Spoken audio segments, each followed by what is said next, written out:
感谢神能够在南神的纪念主日，那有机会跟我们弟兄姐妹再次一起来敬拜我们的神，也思考神的话语。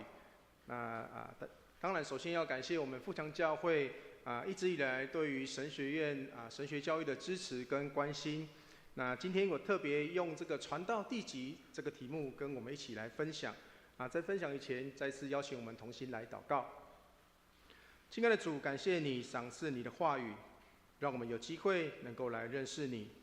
恳求你的圣灵与我们同在，借着你的话语光照我们的心，指示我们前面的道路，成为你所喜悦的门徒。我们这样祷告是奉靠耶稣基督的圣名，阿们。如果我们看马太福音，在马太福音里面去到山上，对于耶稣的门徒来说，它有很特别的意义存在。这个虽然这些山的名字从来没有被提起过，但是通常在描述这种关于山上的故事的时候就像是耶稣要特别对他的门徒上一些重要的课程。如果我们从马太福音来看，耶稣第一次在山上，他所传讲的就是我们所熟知的天国八福。这个是一个在当时候耶稣所要传道的时候，他去讲述一个在基督徒或是基督教的信仰当中非常重要而且与众不同的道理。那今天我们所读的马太福音的28章16到20节，这个就是在耶稣他对于门徒最后的教导当中，在教会的传统上也被称为是大使命。特别在19节，他提到说：“所以你们要去，使万民做我的门徒，奉父子圣灵的名给他们施洗。”相同的描述，如果我们来看在马可福音，他在16章的15节，我们一起来读好不好？请你们往普天下去，传福音给万民听。信而受洗的必然得救，不信的必被定罪。那如果我们要来看路加福音，路加他是怎么描述的？那其实要从这个使徒行传的第1章第7节到第8节里面有这样的记载哈。他提到说，父凭着自己的权柄所定的时候日期，不是你们可以知道的，但圣灵降临在你们身上，你们就必得着能力，并要在耶路撒冷、犹太全地和撒玛利亚，直到地极做我的见证。对于耶稣给门徒的命令，如果我们从福音书的记载来看，看起来3个福音书他们所写的内容好像不太一样。但是如果我们对照这3段的经文，其实可以从中看出具有相类似的精神跟含义。那也可以帮助我们来整合出几个非常重要而且共同的信息。第一个就是去普天下传福音，门徒的使命就是去普天下传福音。但是我们要先来问，普天下的定义是什么？或许我们可以解释成，一个人他可以去到的地方对我们来讲可能就是普天下。就像你今天你从你的家里要来到教会，你可能骑脚踏车，有骑脚踏车的吗？比较少。有没有骑机车的？应该有吧。开车的？有没有坐飞机的？没有吗？早上那个第一堂有坐飞机的呢，他们去日本玩从日本坐飞机回来，他说行李都还没开，就先来教会做礼拜他们也是坐飞机的。但是我们对于我们来讲，到底普天下的定义是什么？毕竟好像它不是一个很明确的地方那如果我们来看《使徒行传》的第1章第8节它这边记载到，我们一起来读好不好？请要在耶路撒冷、犹太全地和撒玛利亚，直到地极做我的见证。所以透过这段经文的记载可以帮助我们来思考的是，其实主耶稣在这段经文里面，他指出了3个方向来帮我们去定义这个普天下的意思。第一个，我们看到耶路撒冷跟犹太全地，它指的就是这些犹太人所居住的地方。所以对犹太人来讲，当他听到耶路撒冷、犹太全地，他所接收到的意思就是向自己的本族来为主做见证。第二个，他提到撒玛利亚，如果讲到撒玛利亚，我们可以举一个例子来说明哦。这个是在约翰福音的第4章第6到第9节。他这边提到的是当有一天耶稣他走路累的时候，那正午他去跟一个撒玛利亚的妇人来要水喝。但这个妇人就对他说什么？他说：“你既是犹太人，怎么向我一个撒玛利亚的妇人要水喝呢？”原来他说犹太人跟撒玛利亚人怎么样？没有来往，他们没有再往来的。这个就是犹太人跟撒玛利亚人的关系但是耶稣告诉他的学生说什么？你要去跟这样的人做见证，传福音。最后是直到地极。那其实我过去也一直对于这个地极也都会有疑问因为感觉上就好像跟普天下一样，它没有一个很清楚的概念这个概念感觉就是很模糊的。那不过有一次，我从一部电影里面这个电影的名字叫做《消失的第9军团》就是我发现说，或许可以从这个罗马人的角度来去理解什么叫做地极这是一个真实的历史，就是在罗马的历史上，它记录了他们所有的军团当中，那有一支他们说具有历史性跟传奇性的军队，叫做第9军团。那这支军团呢，从非洲打到日耳曼，可以说所向无敌。但是神奇的是，当这个军团它在主后的110年到120年之间，被帝国指派前往今天这个苏格兰地区要去征服一个叫做皮克特的这个民族，却在这个征战的过程当中神秘的消失了。所以至今不论这个现存的文献里面，其实都找不到任何的记录。到这里就是史料上面所记载的，那后面就是这个电影的编剧照着历史的史实跟文献所写出来的剧本。他故事是说，在主后的140年，就是这个罗马第9军团，他们在这个苏格兰高地神秘的消失的20年后，有一个年轻的百夫长叫做马可斯。那他的父亲呢，就是当年这个第9军团的指挥官。那在他父亲所率领的军团神秘的消失之后，他也背负着这种要去恢复他父亲的名誉，跟去寻找回这个象征罗马帝国非常重要的这个军徽鹰形的军徽。所以他决定要到这个帝国的边界，这个不列颠群岛北部的蛮荒之地。当他们走到这个边界，有守卫的士兵就来问他说：“这个在过去这个地方就是很危险的地方，因为连罗马帝国过去最勇猛的第9军团都没有办法征服，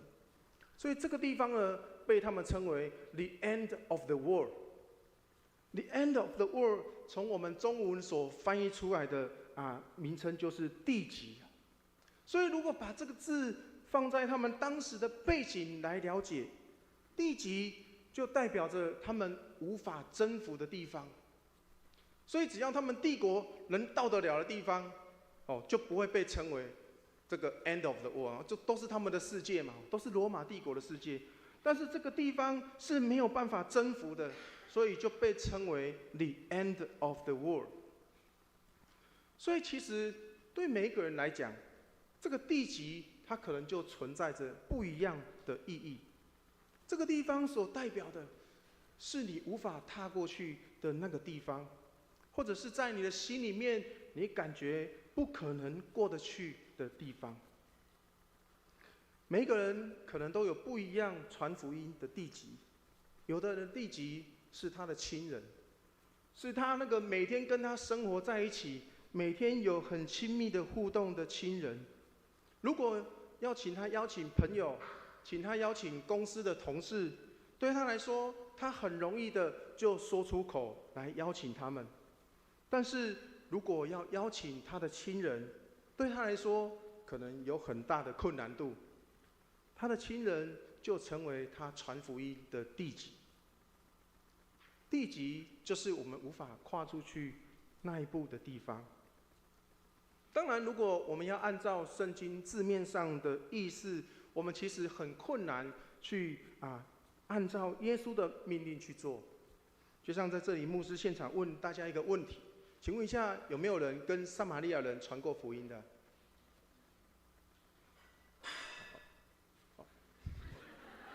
不要生气啊！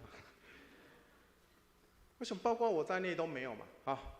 那我们应该怎么样来帮自己解套？不是解套就是我们要怎么样比较正确的来去理解这段经文？我们可以从门徒去接收到耶稣的命令的时候，这个命令所产生出来的意义，来去理解耶稣对他们的门徒，包括我们所有这些归在耶稣名下的门徒，他所命令我们要去传福音、去做见证的对象。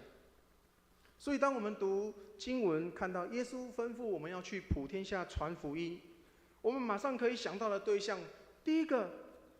撒玛利亚，耶路撒冷犹大，就是从犹太人的角度来看，这个就是自己的族群，或是自己所居住的国家，或是我们所居住的社区。第二个，撒玛利亚呢，就代表那些跟你关系不好，或者是你生命当中的敌人，或者是那些对你有敌意的人，或者是让你感觉你跟他好像痛不是很合的那些人，就是你生命当中的撒玛利亚人。最后就是去到我们每一个人自己的地级，就是在你的心理上没有办法突破的地方。第一个，往普天下去传福音；第二个，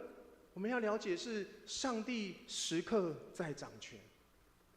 就是当我们要去完成上帝所托付给我们的使命的时候，请我们记得，上帝时刻在掌权。我们今天所读的马太福音的28章，在18节、19节，他提到，我们一起来读好不好？请，耶稣近前来对他们说：“天上地下所有的权柄都赐给我了，所以你们要去，使万民做我的门徒，奉父子圣灵的名给他们施洗。”特别在《使徒行传》里面也记载到，他说：“父凭着自己的权柄所定的时候日期，不是你们可以知道的。”这里清楚的提到是上帝有他自己的时间，他自己定的日期。我想我们在座的弟兄姐妹，当我们每一个人领受到感动，决定要来成为一个基督徒的时候，每个人都有自己不同的时间点、不同的时期。有些弟兄姐妹或许都一样，你从小就在教会里面长大，你参加主日学、参加青年团契、社青团契，你结婚以后参加夫妇团契等等。但是有些人他是从小他就立定心志要持守这个信仰，但有些人或许他是读了大学去到外地之后，然后在外地不同的教会，那才开始热心的服侍。有些人是出了社会，或者是当他建立了家庭，他有小孩子，当他把小孩子带到主日学的时候，他也开始参与在主日学的服侍，到青年团契的服侍等等。上帝在我们每一个人身上所放的时间，有他自己所定的时候跟日期。当然，这样的理解也会帮助我们在传福音这件事情上建立一定的认识。因为有的时候，我们可能是担任这个撒种的角色，就是说，当我们将福音的种子撒到我们所传的对象身上，他可能需要一段的时间，让种子怎么样，慢慢的发芽。所以在这个时间点，当我们在传福音的时候，有可能会让我们感觉好像我们说的没有什么果效。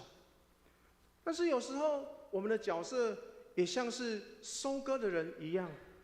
就是过去已经有别人替我们的对象我们所设定的对象撒过种子，所以当我们再次传福音给他的时候，这个人对我们所传的、所讲的，就有很正面的回应，让我们感觉很有果效。耶稣在马太福音里面也曾经提过一个撒种的比喻，就是种子撒落以后，有些时候有些会落在路旁，有些会在石头上面或是荆棘里面，不一定都会落入好土，不一定都会收成100倍。在我过去曾经有一次在社青的福音主日里面的服事当中，有一个弟兄，他在礼拜一结束，他就马上来找牧师，希望牧师来为他祷告。那后来在主日结束以后的圣餐爱餐，他也很积极的来跟牧师一起吃饭，一起聊天。那当然在聊天的过程当中，了解说他过去这个躁郁症困扰他很长一段时间。那来到教会当中，在小组里面因为弟兄姐妹的陪伴，那他发现他的身体的状况越来越好，然后呢情绪也慢慢的可以得到控制。那当然在这样的身体的转变底下，他在工作上面的表现也越来越好。那他告诉牧师说，他很想要洗礼，但是他觉得他的父母亲应该不会同意，因为他是长子。那当然在讨论的过程里面，牧师这样也跟他讲说，那你的家人难道没有发现你的改变吗？因为有这样情绪困扰的弟兄，不管是弟兄或是姐妹，其实对于家人来讲，也都是一个很大的挑战哦。他说有，我的父母亲有发现我的情绪各方面都有转变。那我就提醒他说，那你不就更应该要告诉你的父母亲，你是因为接触了这一个信仰，让你的生活，让你的整个的状况感受到这样的改变吗？所以后来这个弟兄他就决定要接受洗礼。那这个教会的小组长就来问牧师说，牧师，我们跟他已经讲到台语讲有嘴讲到无烂，我讲到快要没口水了，那他好像就是一直没有办法去突破。那怎么那一次我看到我们很高兴，他一礼拜结束马上找牧师祷告，然后吃饭的时候其实大家都会很关心这个弟兄看看他的状态是怎么样，特别是在为了他要洗礼这件事情上面有代祷的时候，你就发现你会特别容易的去关注那个你有在关心的对象。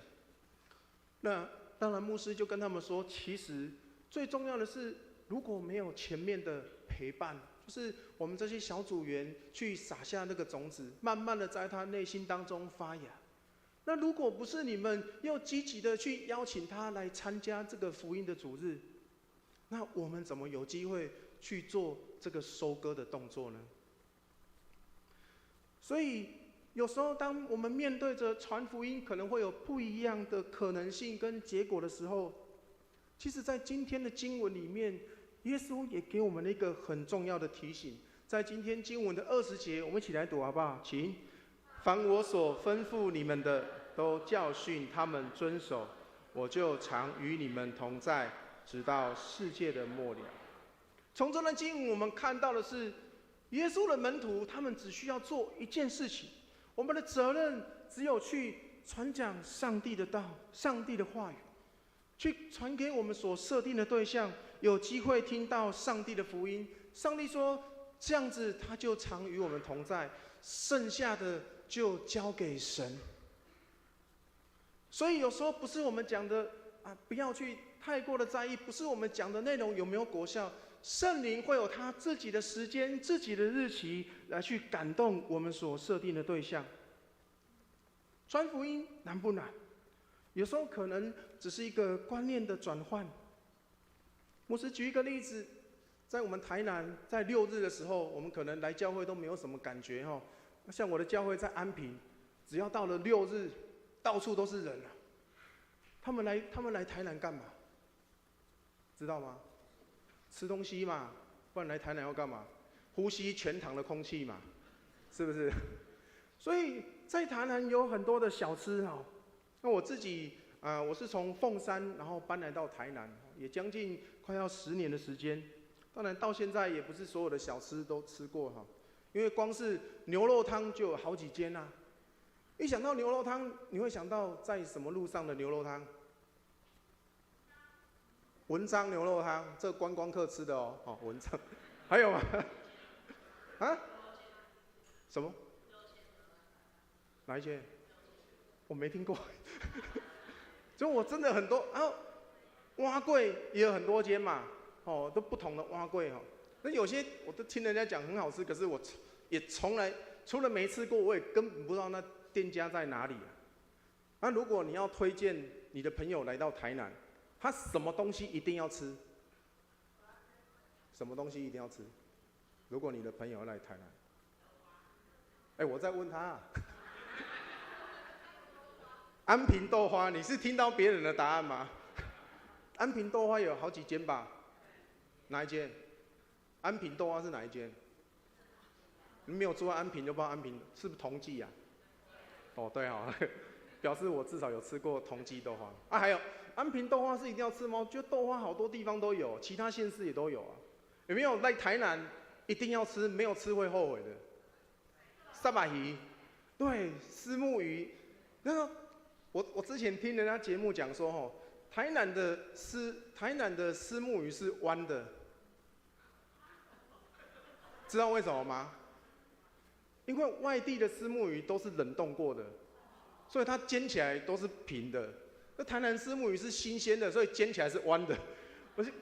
我好像也没有特别注意到虱目鱼，可是确实哦，这个虱目鱼在台南是比较新鲜的，好，相对其他的外县市来讲，好，相对其他外县市来讲。但是当我的朋友如果来台南，通常他们知道我住在台南，就会来问我说：“哎，来台南一定要吃啊，一定要吃什么东西？”哈，那我自己，因为我也不是台南长大的嘛，所以我吃的有限呐，哈。通常我都是吃家里比较多哈。所以如果这个问题要来问我们每一个人都有不同的答案哈，绝对都有不同的答案。但是呢，当我们在回答这些问题的时候，其中其实有一个很重要的元素。或许大家都有去思考到，就是说，当我们要回答的时候，这间店哦，你自己有没有吃过啊？你总不可能你朋友问你，然后你 Google 然后跟他讲吧 ？Google 看评分嘛，哈。所以通常你要推荐他，你也必须要是你自己有吃过的吧？你不可能推荐一个你没有吃过的店嘛。所以对我来说，我很难推荐啊，因为我吃过的店真的太少了，哦，吃过的店真的太少。那文章我有吃过。但是当我们要推荐的时候，如果你有吃，然后你推荐了你的朋友，结果他回去以后，你打电话问他说：“哎，我推荐的你有没有去吃？”结果他说没有。他说没有的时候，你心里面想的是什么？哎，真可惜呀，对吧？你会替他感到可惜吗？因为你推荐了这么好吃的东西，结果他可能路不顺哦，或者是没时间吃哦，他在这个旅程当中，他就错过了这个你所推荐的这个这么好吃的食物的时候，我想我们心里面的那种感觉是替他感觉到惋惜呀，对不对？我们替他感觉到惋惜。所以，当你在把这些好吃的东西介绍给你的朋友的时候，你应该不会觉得不好意思吧？不会吧？所以我们要问一个很重要的问题，就是我们会不会不好意思把福音传给我们、介绍给我们的朋友？就是对于把福音介绍给我们四周围的人，我们会不会觉得不好意思？当我们在传福音的时候，我们的心里面到底是不是想着，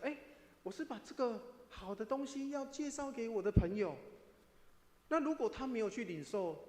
我们其实是应该为他感到惋惜，感到可惜。但是有时候我们在传福音的时候，心里面好像是想着如果被拒绝，我好像有点不好意思，所以我很难去开口。但是我们在想的是，当你把这个好的东西，甚至我们可以说是生命当中最好的东西，要介绍给他，如果他没有领受到，其实是他自己的损失，不是吗？所以盼望透过今天的经文，其实再一次帮助我们来思考的是，如果主已经应许我们要跟我们同在，我们应该可以来突破我们现在自己所认为的地级，然后也把这份最美好的礼物，也就是我们主耶稣基督的福音，去传到主所要我们去传的地方，包括你的亲人、你的同事、你的同学、你的朋友。在这样的大使命的基础当中，台南神学院其实也应着众教会的需要，来培育台湾教会的服侍者，不论是在神学或是社工，或者是教会音乐，在这150年来，已经培育一代又一代主所要使用的工人。接下来要邀请大家有一段的时间，我们来看神学院所预备的影片，也帮助我们弟兄姐妹来了解神学院的近况跟他们的需要。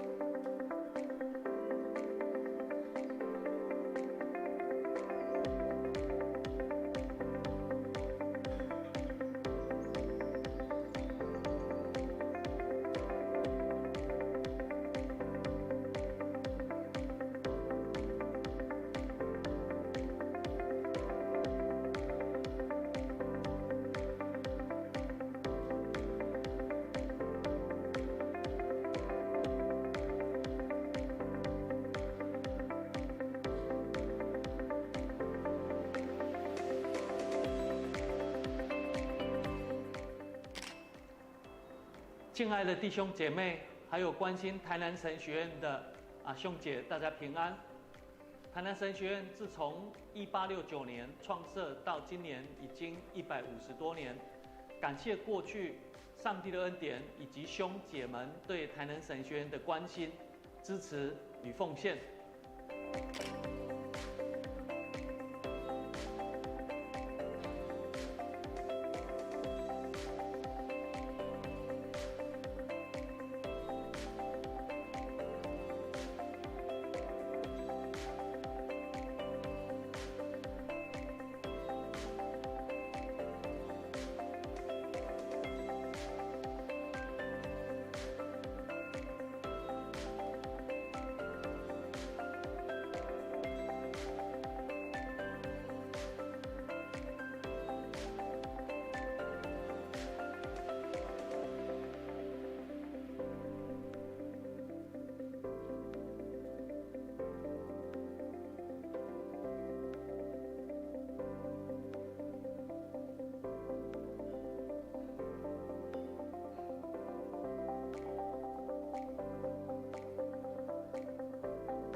台南神学院现在也有许多的事工在进行当中，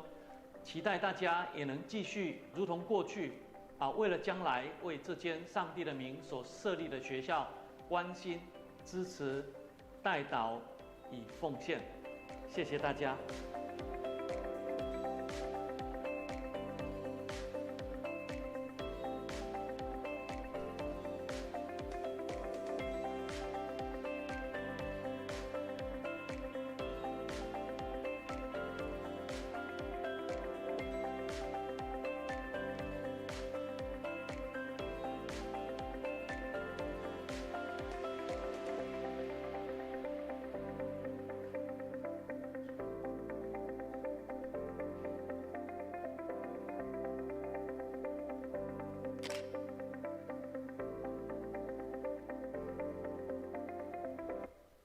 在我们的周报里面都有夹神学院的奉献袋哈，那在后面当然也有一些比较特别的奉献项目，邀请我们的弟兄姐妹照着我们的感动为着神学院的需要来关心，也参与在这个重要的神学教育的事工上面。当然在第一堂礼拜的时候我们那个满族长老在介绍说，12时教会在哪里了哈？12时教会其实就在我们市政府的旁边算是在安平了哈。所以如果你的朋友来台南玩他们要去安平，你也可以推荐他们来12时教会做礼拜啦哈。好，我们一起来祷告。主，我们感谢你，因着你的拣选，让我们有机会成为你的门徒。也借着今天的经文，再次成为我们的提醒，要遵守你的诫命，去使万民来做你的门徒。恳求你的圣灵来帮助我们，让我们在每一天，在我们的家庭、我们工作的环境、我们的学校当中，来为主做好的见证，赏赐我们有智慧、有勇气来面对我们所面临的挑战。我们这样祈求祷告，是奉靠耶稣基督得胜的名，阿们。